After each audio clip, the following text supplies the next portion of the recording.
kembali lagi ke podcast Duduk Bersembang.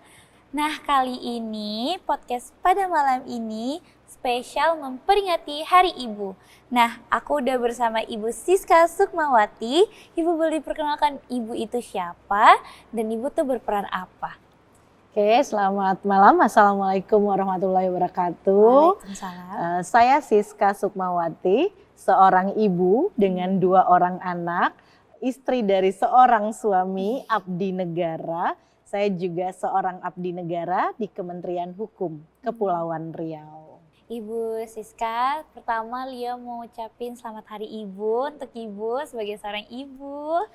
Nah Ibu, Lia ada pertanyaan nih Bu buat Ibu. Nah Ibu kan sekarang sudah memiliki seorang anak nih kan. Gimana sih Bu pengalaman pertama tuh, first experience Ibu mempunyai seorang anak tuh gimana? Kan dulunya kita seorang anak, tiba-tiba jadi punya anak tuh gimana? Ya, terima kasih Lia atas ucapannya. Saya juga ingin mengucapkan selamat Hari Ibu untuk seluruh ibu di Indonesia, juga untuk calon-calon ibu berikutnya. Ya, pengalaman menjadi seorang ibu memang sebuah cita-cita yang saya doakan, yang saya mintakan. Dan ketika saya hamil, saya meminta kepada Allah, semoga anak pertama saya laki-laki.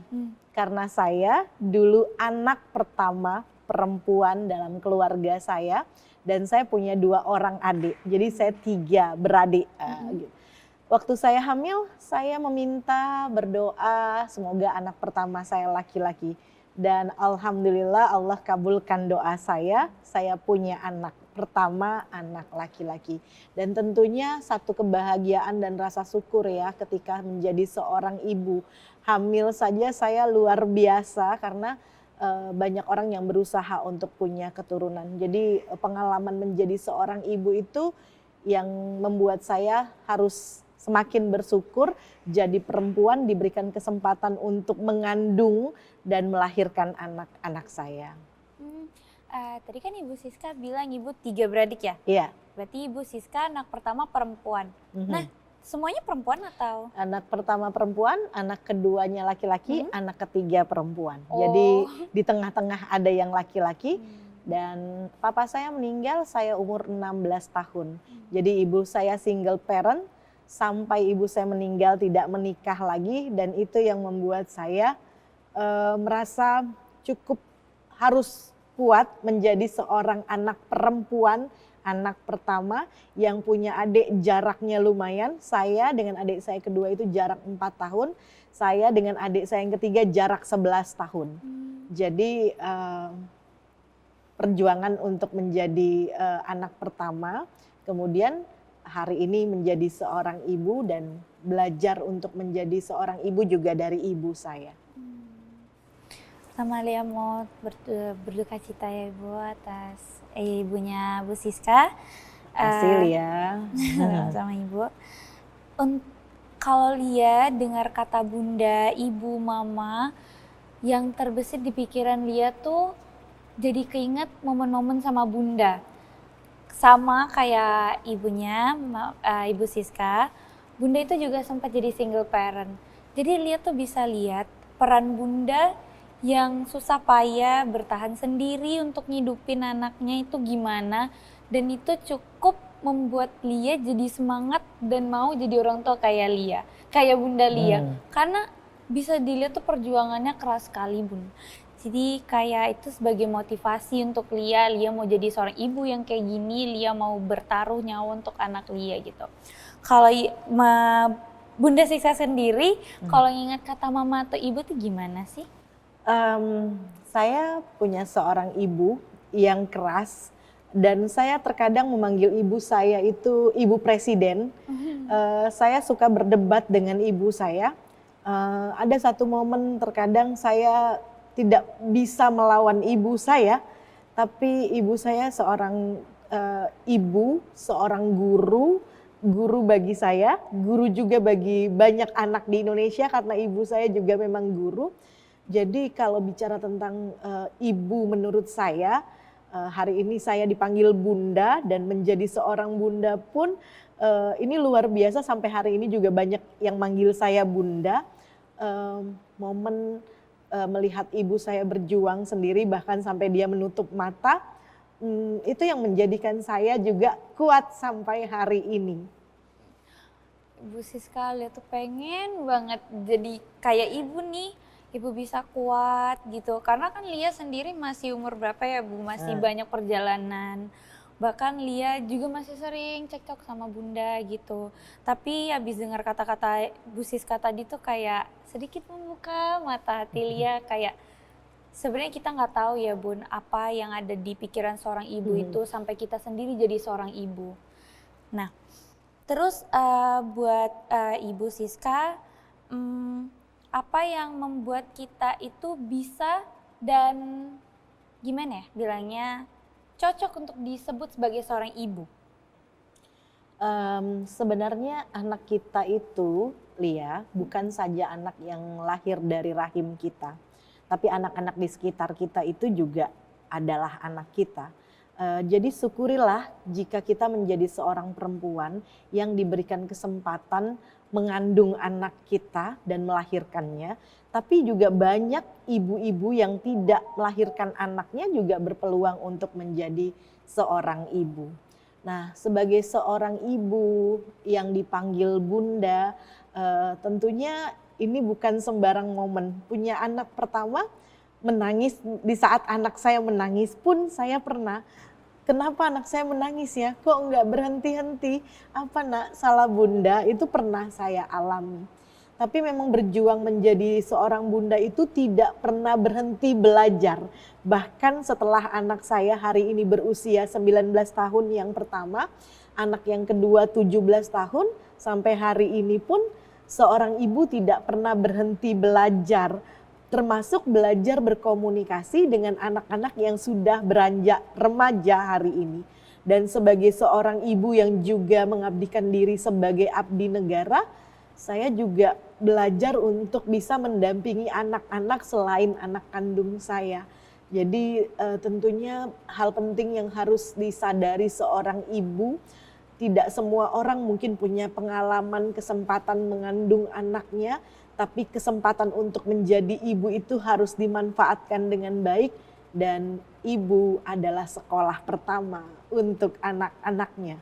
Kalau kita mau punya anak yang sering senyum, maka ibunya juga harus sering senyum. Kalau kita mau punya anak yang bersih-bersih, maka ibunya juga harus rajin bersih-bersih. Jadi ibu adalah suri tauladan buat anak-anaknya. Ketika ibu berjuang, maka nanti anak-anak juga akan ikut berjuang. Wah, Lia jadi sedih lah Ibu dengernya Ibu. Aduh.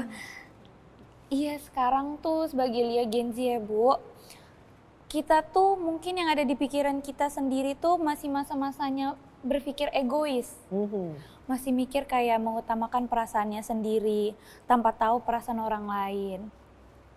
Tapi semakin sekarang tuh Lia nyadar gimana kalau Lia tuh ada di posisi Bunda. Ya. Kayak entah Bunda sekarang lagi ada kesulitan, belum tentu Lia bisa bertahan sampai sekarang. Belum lagi Bunda itu mengasuh anak banyak. 5 itu kayaknya udah banyak ya Bunda. Banyak itu, hebat itu. Itu udah bikin, Lia mungkin kalau ngerawat adik aja itu udah kewalahan, Bunda satu aja udah kewalahan. Apalagi Bunda ngebesarin sampai sebanyak itu. Belum lagi Bunda sempet single parent ya Bunda.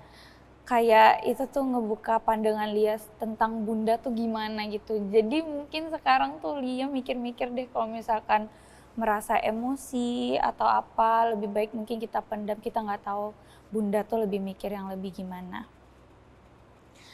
Nah Bunda, dari kecil sampai sekarang, Lia tuh banyak banget yang Lia syukurin tentang Bunda Lia. Terutama dari bagaimana dia mengajar Lia. Bunda Lia itu juga terbilang keras karena dia tumbuh dari keluarga Batak. Ya. Nah, Batak itu kan keras-keras ya Bunda. Nah Bunda ini tuh mungkin kadang nadanya tinggi atau apa. Tapi dari semua hal yang Lia lewatin, Lia tuh bersyukur dia memberikan ajaran tuh dengan cara itu. Dan sampai sekarang dia jadinya nggak lembek. Gak gampang nangis Bunda. Nggak jadi generasi stroberi ya. Iya. Nggak, nggak dikit-dikit nangis, nggak dikit-dikit ngeluh gitu. Jadi kayak belajar dari bunda, oh gini ya ternyata dunia tuh gini ya. Jadi ini yang bunda lewatin. Kalau Bu Siska sendiri apa yang paling Bu Siska syukuri dari seorang ibu? Saya bersyukur lahir dari seorang ibu yang bertugas dalam kesehariannya menjadi guru. Jadi waktu lahir itu saya itu diajarkan manggil mama papa. Jadi saya manggil papa saya papa dan diajarin manggil ibu saya tuh mama. Tapi karena ibu saya guru, saya selalu ikut ibu ke sekolah dan semua orang manggil ibu saya ibu. Dan akhirnya saya nggak mau manggil mama. Saya ikut manggil ibu, jadi panggilan dalam keluarga kami termasuk aneh. Kok papa ibu ya, bukan papa mama? Karena kalau papa, semua orang manggil papa saya juga papa gitu. Tapi kalau saya manggil ibu saya mama, semua orang manggil ibu, kok saya manggil mama? Akhirnya saya ikut manggil ibu dan adik-adik saya semua ikut manggil ibu. Dan perjuangan beliau sebagai seorang guru itu yang membuat saya sangat bersyukur. Dan yang membuat saya jadi abdi negara pun hari ini adalah ibu saya yang selalu menyampaikan bahwa jadi ASN nak, jadi pegawai walaupun gaji kecil tapi bisa menghidupi anak-anak. Mungkin kita tidak kaya tapi kita bisa merencanakan dan mengatur keuangan kita yang mungkin tidak banyak tapi membuat kita bisa belajar menjalani hidup normal. Nah, Bu, kan banyak ibu-ibu di luar sana itu yang mengajarkan anaknya lewat tindakan, bukan tentang perkataan. Nah, menurut Ibu Siska itu gimana? Mungkin ada sebagian yang disalahpahami gitu, jadi mikir anaknya jadi kayak, ah nggak suka mama, mama gini orangnya gitu. Ya, tadi saya katakan bahwa seorang ibu tuh tidak pernah berhenti belajar, harus terus belajar. Dan kalau bicara tindakan, tadi saya katakan bahwa ibu itu suri tauladan, memang dia memberi contoh. Dan jujur saja hari ini kalau mau lebaran, saya nggak pernah bikin kue lagi di rumah. Bunda nggak pernah Lia bikin kue lagi di rumah karena dulu saya selalu bikin kue bersama ibu saya. Dan kalau setelah ibu saya meninggal di 2015, saya tidak pernah bikin kue lagi karena sedih. Karena dulu kalau bikin kue bareng ibu, saya yang ngadon, ibu yang saya yang cetak, nanti ibu yang bakar, kita masukin ke dalam tempatnya lagi bareng, kerja bareng. Tapi setelah ibu meninggal, saya tidak pernah lakukan aktivitas itu lagi karena buat hati saya sedih mengenang itu. Jadi kalau bicara tindakan dan komunikasi, hari ini saya belajar bahwa komunikasi adalah hal penting. Kita harus melihat watak. Jadi seorang ibu itu harus mempelajari anaknya itu minatnya apa, bakatnya apa, senangnya apa, suka makan apa, sehingga bisa bukan hanya sekedar tindakan, bisa berkomunikasi intens juga. Karena komunikasi itu hal yang penting untuk anak-anak hari ini. Menurut saya, komunikasi itu hal yang memang harus dipelajari setiap ibu untuk dapat memasuki isi hati anak-anaknya dan dapat memberikan pengaruh besar bagi anak-anaknya. Jadi bukan hanya menjadi suri tauladan, tapi saat-saat tertentu perlu bicara hati ke hati kepada anak kita untuk kita tahu apa sebenarnya maksudnya.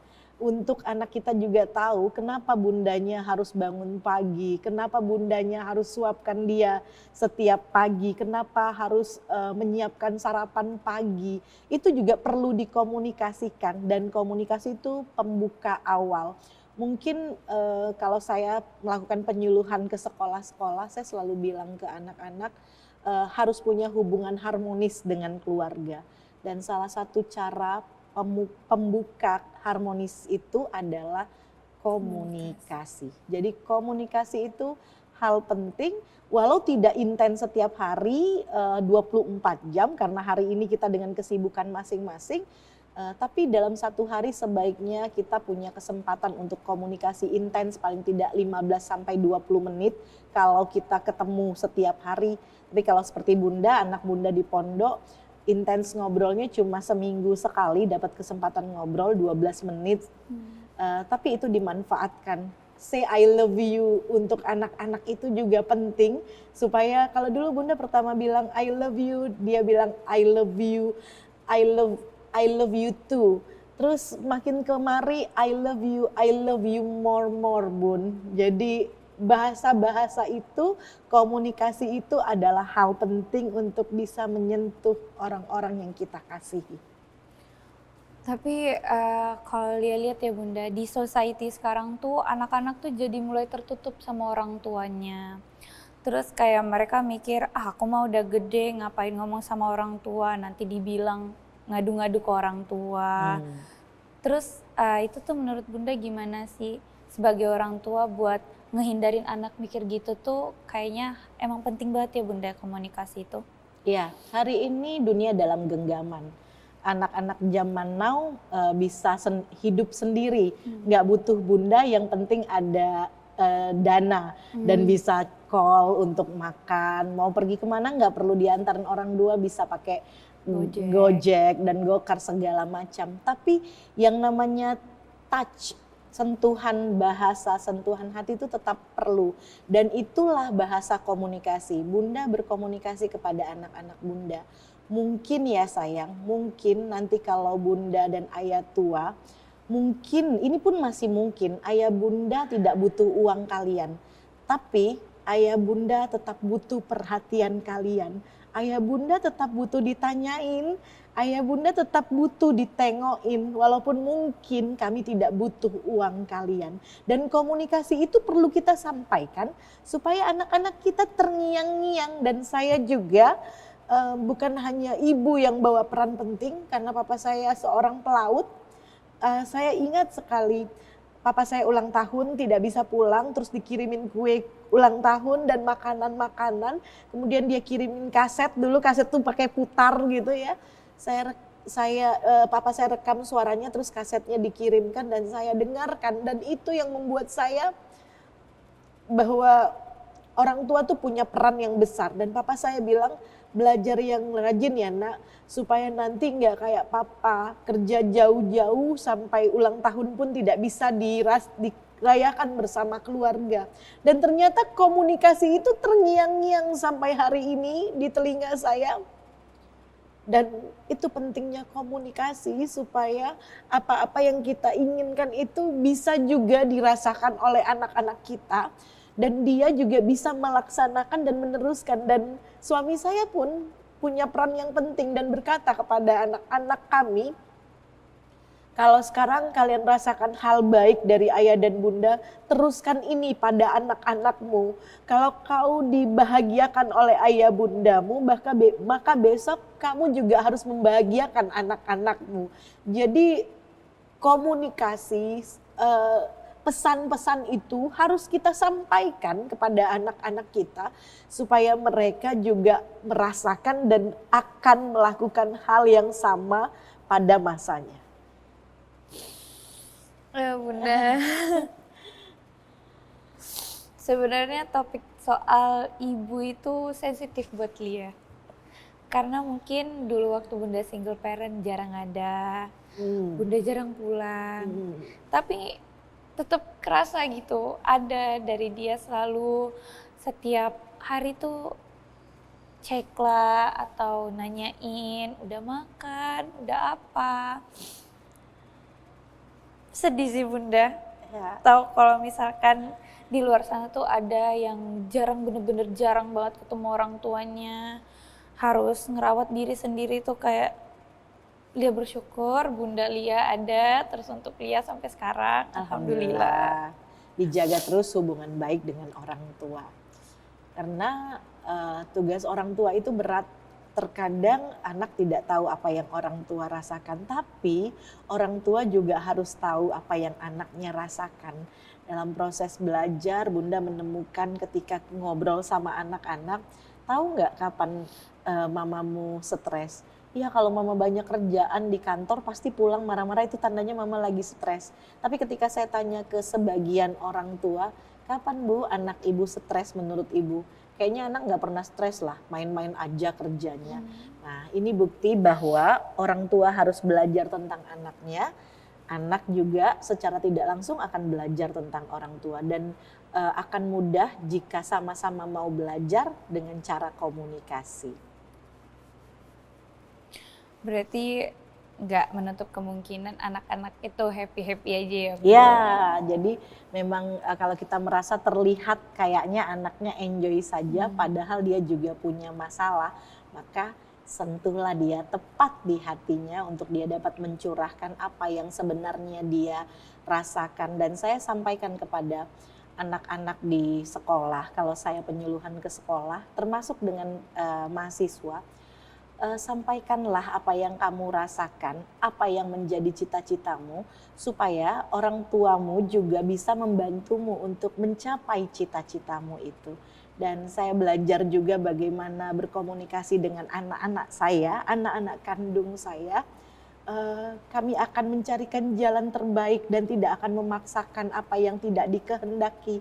Nah, kalau anak-anak tidak berkomunikasi, orang tua juga tidak berkomunikasi, ya nggak salah kalau hari ini banyak anak-anak yang sulit untuk mencapai cita-citanya karena dia tidak mendapatkan arahan yang tepat, bimbingan yang tepat dari orang tuanya.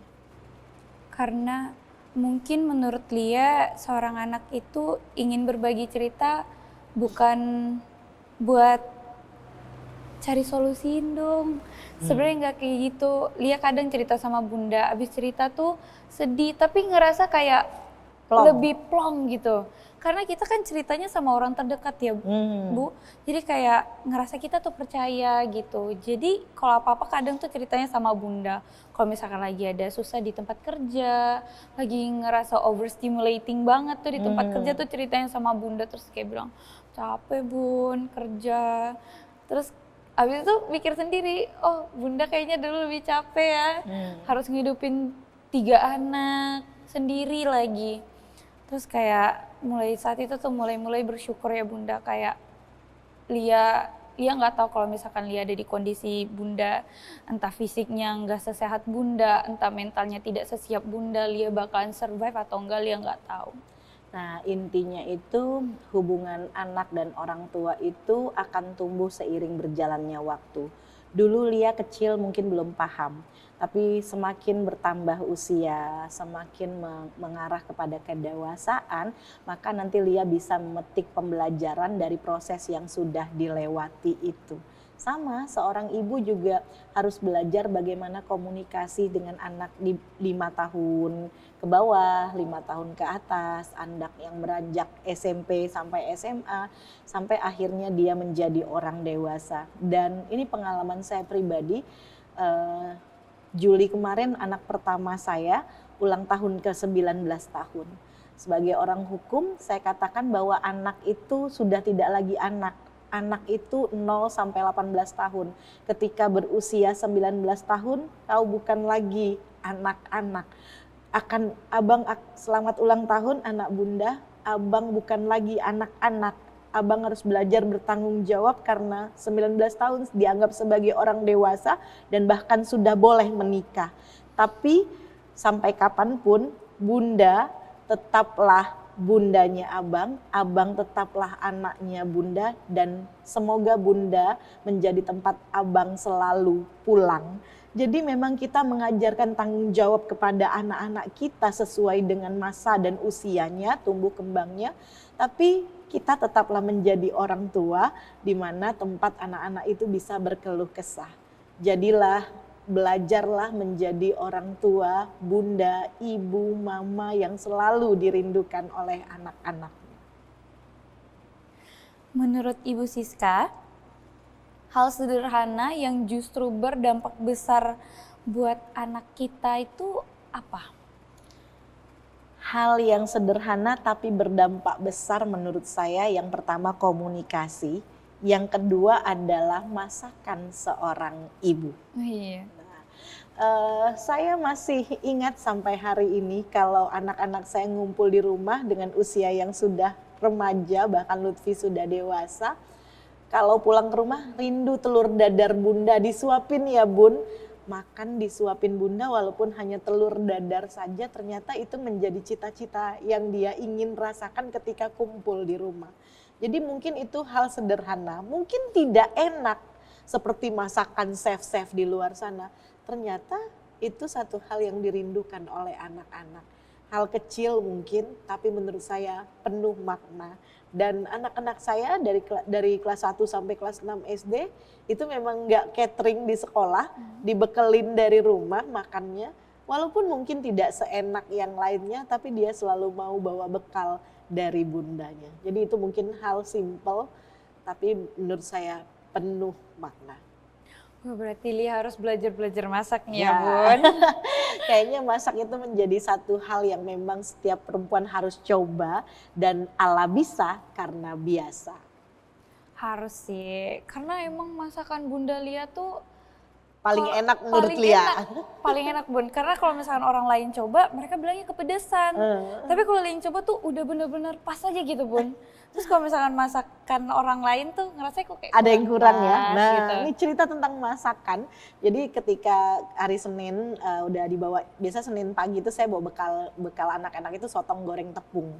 Terus Senin malam saya tanyain, nah ya besok mau dibawain bekal apa supaya bumbunya disiapin malam kan. Terus sotong goreng tepung lagi ya Bunda. Tadi baru sotong nggak apa-apa, sotong goreng tepung lagi gitu. Terus saya siapin lah bumbu-bumbunya. Terus si adik ke dapur. Bunda, Bude tuh kalau masak sotong goreng tepung sama kan bumbunya dengan Bunda? Sama, tapi kok rasanya nggak sama? Karena Bude nggak punya satu bumbu yang Bunda punya. Apa itu? Bunda masaknya pakai bumbu cinta. Itu waktu SD ya, terus dia langsung lari ke kamarnya bilang, abang ternyata Bunda itu pakai bumbu cinta, makanya lauknya enak, makanya sotongnya lebih enak daripada Bude yang buat, katanya gitu kan. Saya langsung, wah begitu ya, padahal mungkin itu hanya komunikasi saya. Tapi memang ketika kita memasaknya dengan rasa cinta, dengan rasa bahagia, masakan itu jadi hal yang istimewa. Karena emang Bunda Lia juga sebelumnya nggak bisa masak, Bu. Terus sampai SMA tuh kalau misalkan ada lauk sisa semalam juga nggak mau tahu, panasin bawa ke sekolah. Walaupun udah dikasih uang jajan tuh nggak mau pakai bawa bekal Bunda. pokoknya. Soalnya makannya tuh kayak merindukan gitu. Iya, Kalau orang bilang adiktif gitu. Itu namanya masakan itu dimasak dengan cinta. Jadi rasanya spesial gitu. Nah, kalau bicara tentang peran mama atau ibu, sesuai hari ini nih, Hari Ibu, apa yang menurut Bu Siska itu masih sering disalahpahami oleh masyarakat? Terkadang gini, ada lagu, mendidik anak itu tugas orang tua, bukan ibu saja atau ayah saja. Dibuatnya berdua, didiknya bersama, karena anak juga butuh figur ayah. Nah, banyak masyarakat memandang hari ini yang paling penting adalah ibu, sementara ayah cukup cari uang saja. Nah, pandangan ini, pendapat ini yang harus kita luruskan, bahwa seorang anak butuh figur ayah dan bunda, ibu dan bapak, mama dan papa, atau seperti saya, ibu dan papa. Jadi peran keduanya itu sama-sama penting. Jadi salah kalau dikatakan bahwa oh cuma ibu saja penentu untuk masa depan anak-anaknya. Banyak bapak-bapak yang nggak ikut masak, banyak para bapak yang ikut nyuci, banyak para bapak yang ikut bersih-bersih. Dan peran seorang bapak dalam membesarkan anak itu juga penting. Jadi jangan sampai ada ayah seakan tak ada. Bagaimana tidak ada ayah tapi ayahnya tetap hadir meskipun ayahnya tidak 24 jam di rumah. Nah, inilah yang harusnya sama-sama kita luruskan, bahwa peran orang tua sama pentingnya. Kalau dulu hari ibu, emang hari ayah nggak ada. Sekarang sudah mulai ada Father Day gitu kan. Jadi ini yang harus kita luruskan, bahwa orang tua itu dua, ayah dan bunda, maka peran keduanya sama besarnya. Dan ayah dan bunda itu sebenarnya adalah orang tua, pasangan yang harus saling mengisi untuk dapat mengisi masa tumbuh kembang anaknya, mendidik anaknya dengan tepat sehingga anaknya nanti juga siap menjadi next orang tua berikutnya. Juga kalau misalkan Lia scroll FYP gitu Bu, itu tuh sering ada yang bilang daddy issues. Terus kalau misalnya dibuka komennya mereka bilang, cinta pertama anak perempuan itu di ayahnya. Iya. Kalau dipikir-pikir bener juga ya Bu, karena Iya. kayak bisa dibilang tuh ya seorang anak perempuan itu melihat sosok laki-laki pertama ya ayahnya. Dia melihat cinta dari seorang laki-laki pertama itu dari ayahnya. Tapi sekarang banyak banget ya kasus-kasus anak generasi sekarang tuh bilangnya daddy issues, daddy issues. Itu menurut Bunda gimana? Ya, mungkin karena kebutuhan ekonomi hari ini semakin besar dan orang tua laki-laki khususnya ayah tuh sibuk memenuhi kebutuhan ekonomi, daddy's issue ini jadi muncul karena para bapak tidak sempat berkomunikasi dengan anak-anaknya. Nah, sesungguhnya seperti saya sendiri, meskipun saya kehilangan figur papa saya karena papa saya meninggal, tapi itu tertanam dalam diri karena yang ngantarin saya ke sekolah pakai Vespa, hujan-hujanan, pakai mantel, itu saya. Yang kalau saya sakit karena anak saya pertama, ibu saya punya anak 2 lagi yang harus diurus lebih. Kalau saya sakit haid itu, papa saya yang cariin air panas, masukin dalam botol dan naruh di perut saya. Dan ketika alergi saya muncul dan saya harus disuntik dan papa saya yang bawa saya ke dokter untuk disuntik. Jadi peran seorang bapak itu sangat besar untuk anak perempuan. Makanya tadi saya katakan yang harus diluruskan adalah bukan hanya peran ibu tapi juga peran bapak. Dan harapan saya kepada orang tua hari ini, ketika ibunya bahagia, maka seisi keluarga akan bahagia. Maka para suami, bahagiakanlah istrimu sehingga istrimu menjadi putri di rumahnya dan bisa menebar cinta kepada keluarganya. Maka generasi anak-anaknya akan jauh lebih baik dan suaminya tentu juga akan bahagia hidup bersamanya. Dulu kan sebelum ibu mempunyai anak pertama belum bisa dikatakan seorang ibu nih atau mama.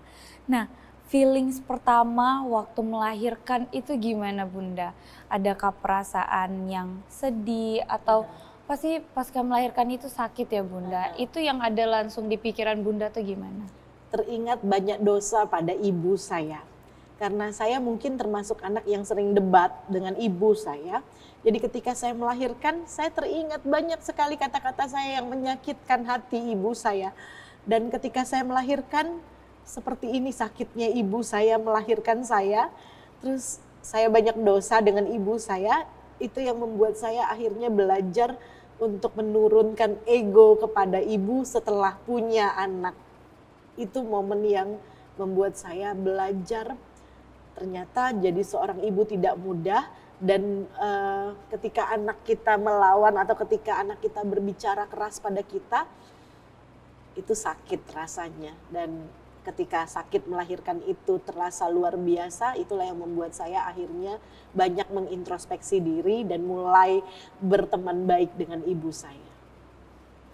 Berarti dari pengalaman punya anak pertama, Bunda jadi lebih menjalin hubungan yang erat sama mama ya? Iya, sebenarnya kalau hubungan erat itu mulai semenjak papa saya meninggal, karena ibu saya tidak punya tempat dialog, akhirnya dengan saya lah dan kami jadi teman baik.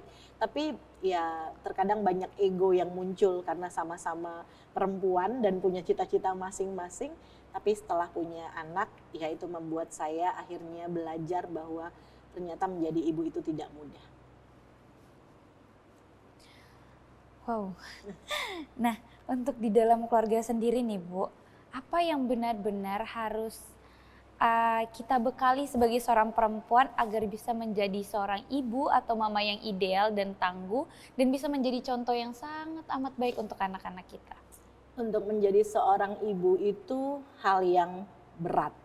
Maka rencanakan masa depanmu, termasuk merencanakan kapan kita akan menikah dan merencanakan bagaimana kita akan membesarkan anak-anak kita, termasuk merencanakan berapa orang ya kita akan punya anak. Nah, itu hal yang penting. Nah, ketika kita merencanakan ada proses yang kita lalui, maka kita akan belajar. Tadi seperti Lia bilang, oh berarti Lia perlu belajar masak ya. Nah, itu kan karena kita merencanakan. Maka untuk menjadi seorang ibu itu perlu belajar. Kalau orang bilang, perempuan gak usah belajar lah, toh nanti ke dapur juga. Karena harus ke dapur lah maka perlu belajar. Iya. Karena banyak ibu-ibu hebat yang menghasilkan uang lewat dapurnya. Punya catering dan akhirnya mengangkat martabat ekonomi keluarganya. Maka apa yang harus dilakukan seorang perempuan, rencanakanlah hidupmu dan rencanakan masa depanmu, termasuk merencanakan dengan siapa kau akan menikah, dan setelah menikah akan menjadi ibu rumah tangga pure atau akan menjadi wanita karir juga. Nah, jadi itu semua direncanakan dengan baik, tahapan-tahapannya akan dilewati, dan insya Allah kalau sudah direncanakan, karena kalau berencana kita akan belajar, dan ketika pelajaran sudah kita ambil dan kita sudah melewati prosesnya, maka hasilnya akan jauh lebih baik. Tapi untuk Bunda sendiri nih, opini Bunda tentang ibu rumah tangga dan wanita yang berkarir sekaligus itu gimana Bunda? Cara manage waktu atau apa, pasti anaknya akan berpikir, mama gak ada waktu untuk aku gitu. Buat menghindari itu tuh gimana? Ibu rumah tangga luar biasa.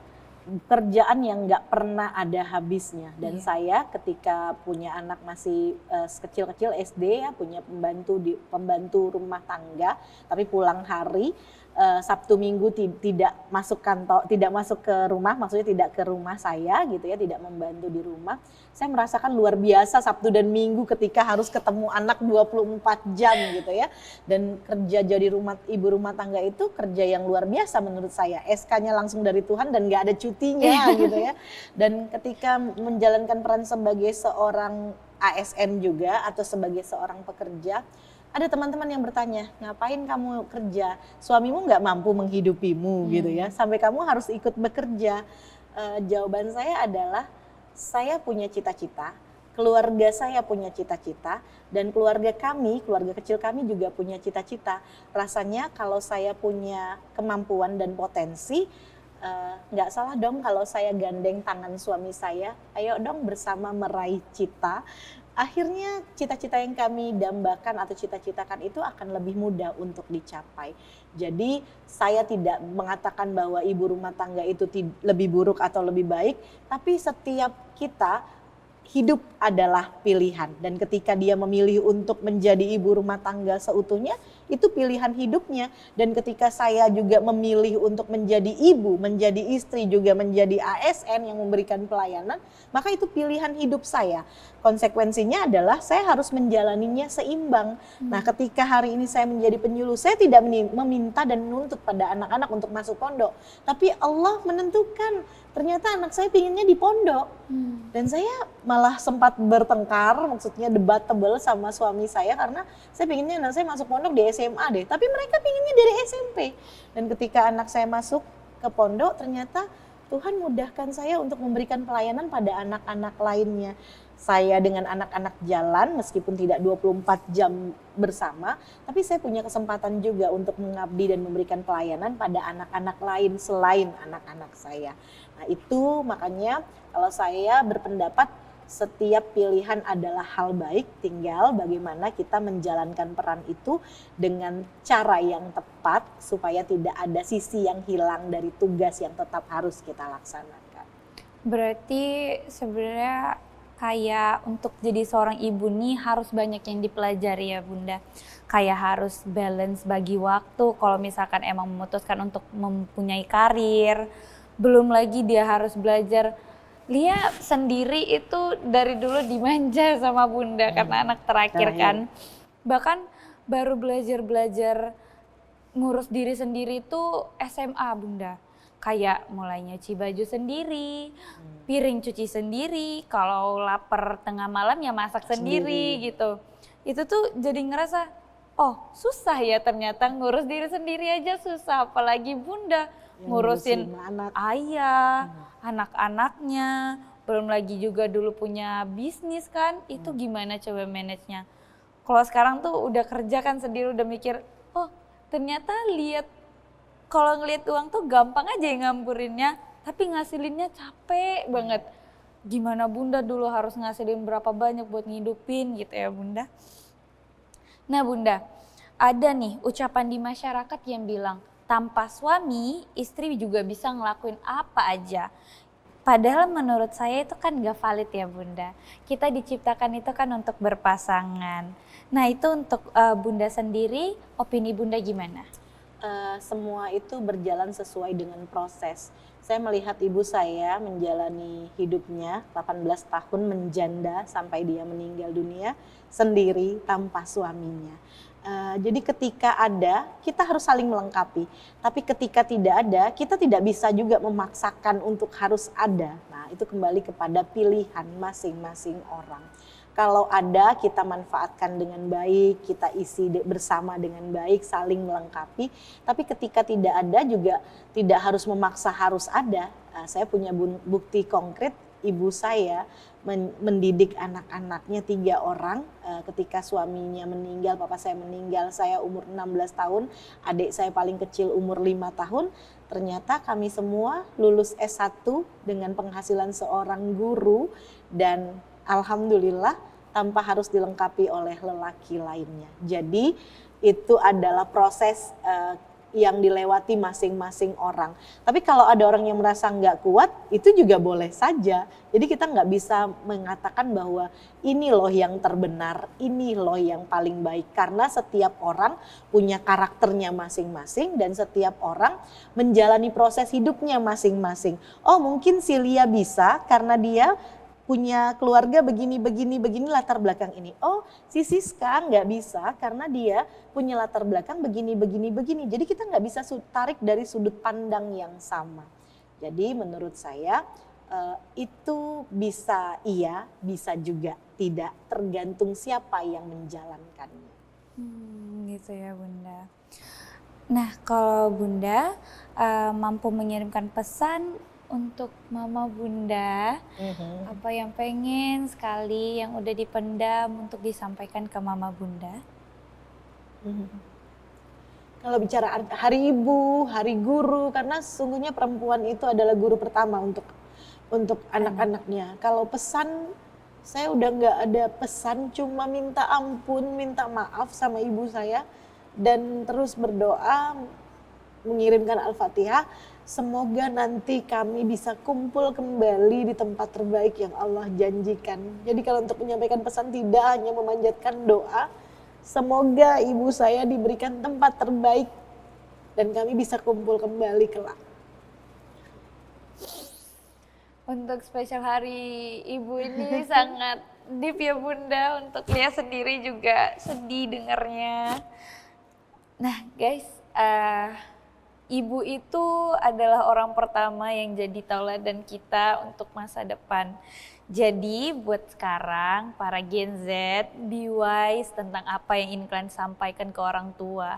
Karena kita nggak tahu apa yang ada di pikiran orang tua kita. Jangan terlalu egois, karena kita juga harus mikirin apa yang ada di pikiran orang tua kita. Kalau emosi itu harus ingat, mereka juga orang tua. Mungkin saja ini juga baru pertama kali mereka menjadi orang tua, mereka masih dalam proses belajar, begitupun kalian. Nah guys, untuk sesi podcast spesial Hari Ibu ini udah ditemenin sama Ibu Siska Sukmawati. Terima kasih Lia, terima kasih guys. Terima kasih Ibu sudah meluangkan waktu untuk menjadi narasumber pada malam ini. Jadi guys, stay tune untuk podcast berikutnya. Assalamualaikum warahmatullahi wabarakatuh. Waalaikumsalam. Terima kasih. Warahmatullahi wabarakatuh.